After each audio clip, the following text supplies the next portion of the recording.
मोदी सरकार आपके लिए अच्छी खबर लेकर आई है। 1 अक्टूबर से आप बर्थ सर्टिफिकेट यानी जन्म प्रमाण पत्र का इस्तेमाल सिंगल डॉक्यूमेंट के तौर पर कर पाएंगे। इसे लेकर केंद्र सरकार इस मानसून सत्र में बिल लेकर आई थी। उसका नाम था जन्म और मृत्यु पंजीकरण संशोधन अधिनियम 2023।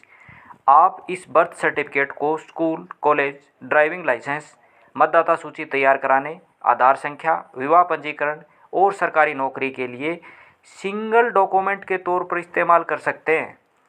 आपके मन में इससे जुड़े सवाल चल रहे होंगे, उनका भी जवाब देता हूँ। अब इन जगहों पर 1 अक्टूबर से सिंगल डॉक्यूमेंट की तरह काम करेगा बर्थ सर्टिफिकेट। 1 अक्टूबर से बर्थ सर्टिफिकेट का सिंगल डॉक्यूमेंट की तरह इस्तेमाल कर सकेंगे। मोदी सरकार आपके लिए नई व्यवस्था करने जा रही है। इसके बाद आपको हर जगह अलग अलग डॉक्यूमेंट लेकर नहीं जाना होगा। जानिए इससे जुड़े सवाल। किन कामों के लिए किया जा सकेगा इस्तेमाल? आधार कार्ड बनवाने के लिए, पासपोर्ट के लिए, ड्राइविंग लाइसेंस के लिए, शैक्षणिक संस्थान में दाखिला लेने के लिए, वोटर आईडी के लिए, मतदाता सूची तैयार करने में, सरकारी रोजगार के लिए, इन सभी के लिए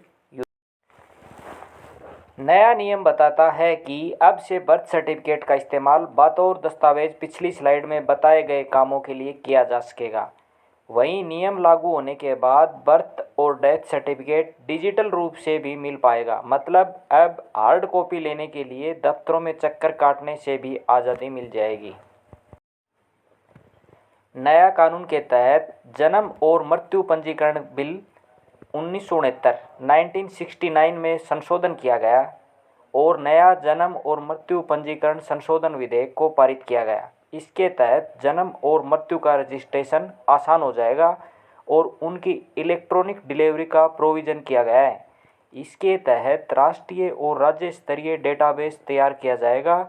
इसके अलावा जन्म प्रमाण पत्र आधार नंबर से लिंक होगा, जिससे वेरिफिकेशन प्रोसेस बेहद आसान होगा और फ्रॉड भी कम होगा। सर्टिफिकेट इसके बिना नहीं कर पाएंगे कुछ भी। Birth and death certificate new rule and implication. नया कानून बनने से कई मामलों में जन्म प्रमाण पत्र जरूरी हो जाएगा। साथ ही किसी व्यक्ति की उम्र और जन्म स्थान प्रूफ करने के लिए इसे वैलिड सर्टिफिकेट माना जाएगा। इसके बाद देश में जन्म तिथि और जन्म स्थान को साबित करने के लिए दूसरे डॉक्यूमेंट्स दिखाने की ज़रूरत नहीं होगी। अब इतना कुछ जानने के बाद आप बर्थ सर्टिफिकेट यानी जन्म प्रमाण पत्र की अहमियत समझ गए होंगे और 1 अक्टूबर के बाद क्या होने वाला है वो भी समझ गए होंगे।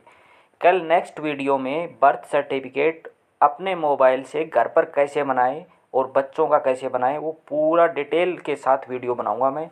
Please like, share and subscribe.